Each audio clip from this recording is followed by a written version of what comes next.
Adam Madsen Tingstrup fra Rejsby Europæiske Efterskole er skarp i skolen. Nu har han også papir på at være et af Europas skarpeste unge hoveder, når det gælder viden om EU. Adam var med i en delegation på 21 elever i 9. og 10. klasse fra efterskolen, som deltog i dette års Euroskola arrangement i EU-parlamentet i Strasbourg.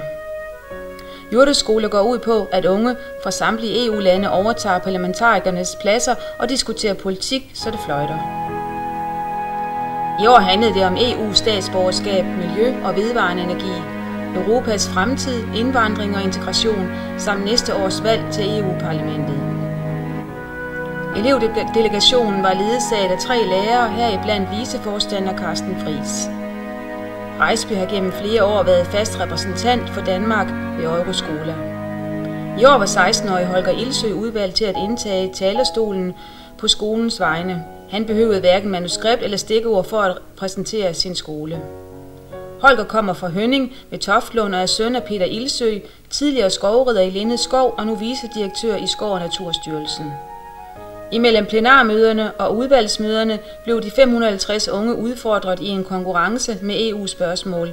Adam var blandt de 16, der røg i finalen. Her var han med i en 4-mandsgruppe. Adam havde svarene parat, inden holdkammeraterne overhovedet havde opfattet spørgsmål, som hvilket årstal Nelson Mandela gæstede EU-parlamentet. Adams hold vandt med maksimum point og næsten dobbelt så mange point som det næstbedste hold.